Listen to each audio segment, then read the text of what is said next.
নমস্কার বন্ধুরা, নিয়ে আসলাম একটি খুব সুন্দর একটি ভিডিও। তো বন্ধুগণ, আপনারা সবাই জানেন আমাদের ভারতবর্ষের বিখ্যাত প্লেব্যাক সিঙ্গার অলকা ইয়াগনিকজি, ওনাকে পদ্মভূষণ সম্মান দিয়ে ওনাকে পুরস্কৃত করা হলো গত 22 জুন আমাদের রাষ্ট্রপতি ভবনে। রাষ্ট্রপতি মহোদয়া দ্রৌপদী মুর্মু ওনাকে পদ্মভূষণ পুরস্কার দিয়ে ওনাকে সম্মানিত করেন।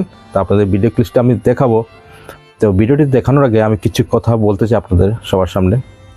বন্ধুগণ, অলকা ইয়াগনিক এমন একজন শিল্পী, সঙ্গীত শিল্পী, একজন প্লেব্যাক সিঙ্গার। ওনার গলার কণ্ঠ সর্বত্র বিশ্বে সবাই ওনার জন্য পাগল, ওনার গান শোনার জন্য। ওনার অনেক ভালো ভালো গান, সুপার ডুপার হিট গান উনি আমাদের বলিউড ইন্ডাস্ট্রিতে গান গেয়েছেন। আপনারা সবাই জানেন। এই বিষয় নিয়ে আমি আর বেশি বলার চেষ্টা করবো না, কেননা এই বিষয় নিয়ে আপনারা সবাই অবগত আছেন। তো গত 22 তারিখে ওনাকে রাষ্ট্রপতি ভবনে পদ্মভূষণ পুরস্কার দিয়ে সম্মানিত করা হলো। ঠিক আছে। তো আজকের এই ভিডিওটি আমি করার মেইন উদ্দেশ্য হলো যে বিগত কয়েকদিন ধরে, বিগত 2 বছর ধরে ওনার শরীরের অবস্থা খুবই বেশি খারাপ। ঠিক আছে। উনি মানে একটি দুর্লভ একটি ব্যাধি নিয়ে। তো বন্ধুরা, আপনারা দেখতে পাচ্ছেন এখানে যে আমাদের ভারতের বিখ্যাত প্লেব্যাক সিঙ্গার অলকা ইয়াগনিককে ম্যাডামকে ওনাকে পদ্মভূষণ পুরস্কার দিয়ে সম্মানিত করা হচ্ছে। তো আপনারা দেখতে পাচ্ছেন যে উনি বিগত 2 বছর ধরে ওনার শরীর খুবই বেশি খারাপ, একটি দুর্লভ একটি ব্যাধি নিয়ে ভুগছেন। তো ওনাকে যখন মঞ্চে ডাকানো হয়, উনি নিজের পায়ে হেঁটে যেতে পারছেন না।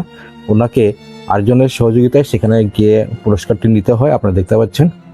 তো তিনি যাওয়ার আগে আমাদের ভারতের প্রধানমন্ত্রী নরেন্দ্র মোদীর চরণ ছুঁয়ে ওনার কাছ থেকে আশীর্বাদ গ্রহণ করেন। এই দৃশ্যটি বলছি বন্ধুগণ, সবই একটি সকল ভারতবর্ষের মনটি জয় করে নিলেন।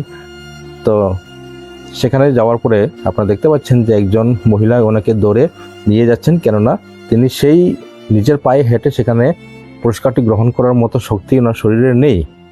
ঠিক আছে। আপনারা দেখতে পাচ্ছেন খুবই বেশি একটি খারাপ লাগার ভিডিও, কেননা অনেক বছর ধরে আমার ছোটোবেলার থেকে ওনার গান শুনে যাচ্ছি। তো হঠাৎ করে ওনার এই অবস্থা দেখে বিশেষ করে আমার খুব বেশি খারাপ লাগছে। ঠিক আছে। একজন সঙ্গীত শিল্পী হিসাবে আমি কথাটা বলছি। তো কথাটি হলো বন্ধুরা,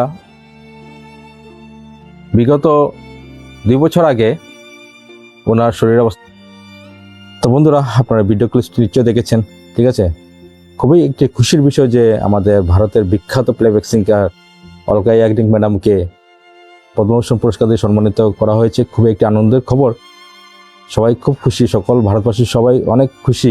ঠিক আছে। আপনারা দেখেছেন উনি আমাদের ভারতের রাষ্ট্রপতি দ্রৌপদী মুর্মুর কাছ থেকে উনি পদ্মভূষণ পুরস্কার উনি নিয়েছেন। কিন্তু আপনারা একটা জিনিস নোটিস করতে পেরেছেন, উনি নিজের পায়ে হেঁটে যেতে পারছিলেন না, কেননা 2024 ইংরেজি থেকে উনি একটি দুর্লভ রোগে ভুগছেন। ঠিক আছে। সেটা খুবই বেশি একটি দুর্লভ একটা রোগ। সেই রোগের নামটি হলো sensory neural nerve hearing loss. ওনার একটি দুর্লভ একটি রোগ। এই রোগটি যখন হয় তখন ওনার কানে শোনা বন্ধ হয়ে যায়, কানে কিছু শুনতে পান না। তা আপনারা ভাবুন, এত একজন বিখ্যাত সঙ্গীত শিল্পী, প্লেব্যাক সিঙ্গার, ওনার এই দুর্লভ যেটা রোগ যার, সেটা এখন ওনার সাথে উনি লড়াই করছেন। তো এখন কানের যেটা উনি কানে শুনতে পান না। ঠিক আছে। এবং তার শারীরিকভাবে খুবই দুর্বল। ঠিক আছে।